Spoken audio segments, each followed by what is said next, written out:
a discussion that has been going on this animal resource called the donkey, not only in Kenya, but then in the rest of Africa. Over the last couple of years, there has been very vibrant discussions on how can Africa utilize its donkeys better. And this discussion came actually with the emergence of the trade in donkey hide, where between the years 2013 and 2019, many countries in Africa set up this completely new trade on slaughtering the donkeys basically for their hide and for exports to the eastern countries. And so the discussion has been both at governments, but then also at the local level, to ask ourselves, how is the sustainability of the donkeys in Africa at the emergence of this new trade?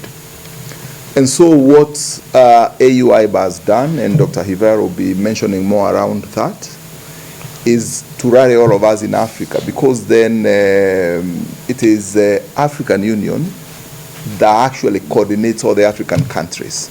And so what the African Union has done is to really coordinate all the African countries into this one conference in Dar es Salaam in Tanzania on 1st and 2nd of December, which is actually Thursday and Friday this week.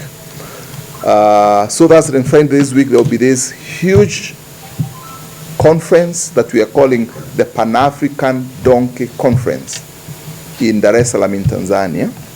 And for the 2 days, African countries will be there discussing the future of donkeys in Africa. Actually, the theme for the conference is Donkeys in Africa, Now and in the Future. So what does Africa want with their donkeys now and in the future? And so, as Dr. Hivera will say, African Union just coordinates member states, brings them over together to get to do discussions. And it is the member states who say what should happen to the animal resources in their areas of jurisprudence. And so that is what has brought us over here this morning to, through you, the media, tell the world that actually Africa will be convening in Dar es Salaam this week to talk about this one resource called the donkey, which is a critical animal in Africa, serving communities in very difficult, mostly arid and semi-arid lands where services are hard to reach, but then discussing what is the sustainability of that resource in Africa now and going into the future. Thinking about tomorrow in terms of how this trade will really continue. And so then the question of what is the status in terms of the illegal now, what my friend here was asking.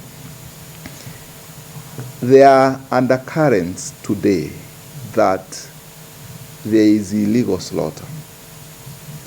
We have heard voices from Turkana with communities saying their donkeys are disappearing slowly. We have heard communities in Lodwar saying they are seeing motorbikes carrying donkey skin and selling to people who they purport to be the former owners of the slaughterhouse that is there. So there are reports around that. These reports have already gone to the police, because then in Kenya, as at now officially, we are not doing slaughter. And so the question is, these skins probably that are being smuggled from outside the country or from within the country, and donkeys are being slaughtered. You know, donkeys serve in very hard situations and conditions out in the bushes there. One or two of them can disappear and get slaughtered, and a skin finds its way into a market. How are these skins being exported? Are they going through our port of Mombasa for export? You know, these are some of the questions that we may begin to ask, because then The government position as of now is that there is no official slaughter of donkeys in Kenya. So really, can the government look into the matter? The actually communities are reporting a bit of losses, and they are reporting like there is, surface slaughter. Then we may need the security agencies really to look into that, so that then communities are not losing this resource again, while the government of Kenya's position is actually the official slaughter is not there. And so I think then probably mentioning something about the protection of these animals down at the community level, we have had a lot of talks, and even communities have put in quite a bit of structure. Today, Kenya has the donkey owners coming together, and they have formed the Alliance of Donkey Owners in Kenya, which consists of hundreds of owners of donkeys in Kenya. This is a forum that we are finding very important, because then the owners of the donkeys are speaking to one another and saying, how do we protect this resource?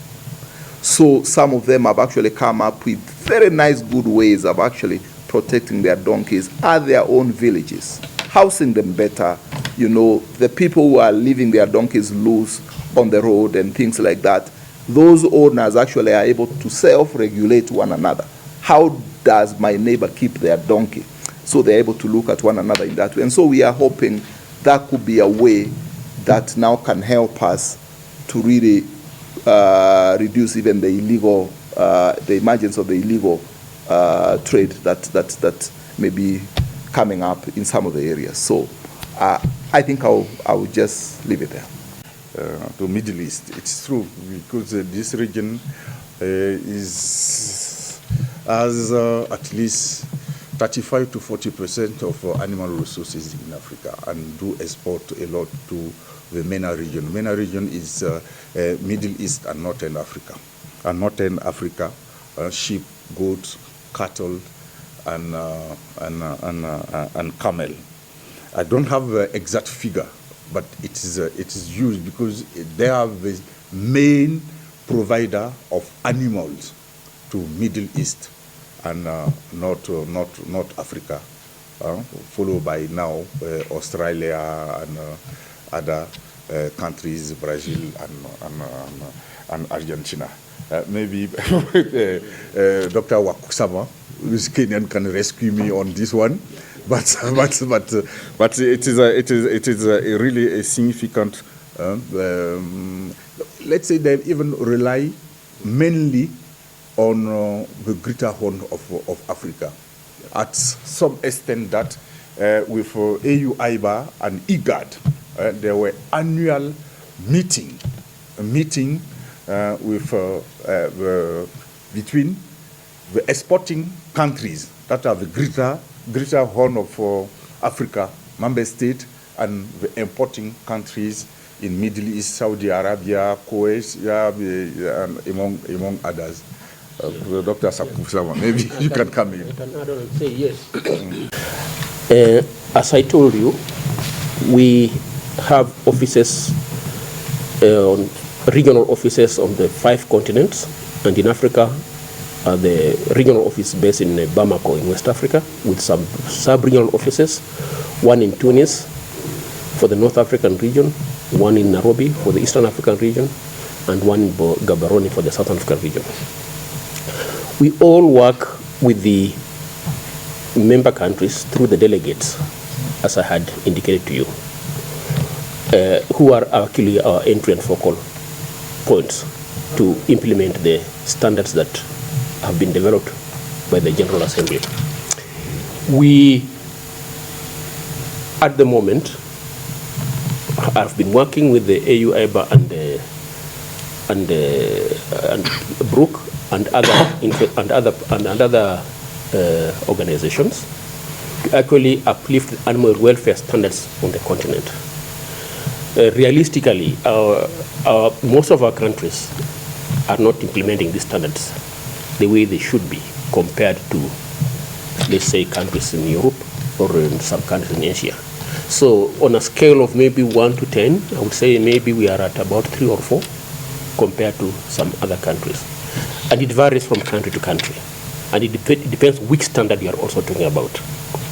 If you are talking about standards regarding transport of animals by either air, by sea, by road, you will notice that there are differences even within the country, how people transport animals.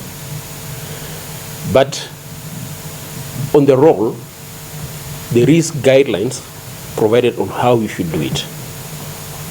Where their standards are not being met properly, we can have mitigatory measures, and that is through awareness. Awareness like what this conference is going to do.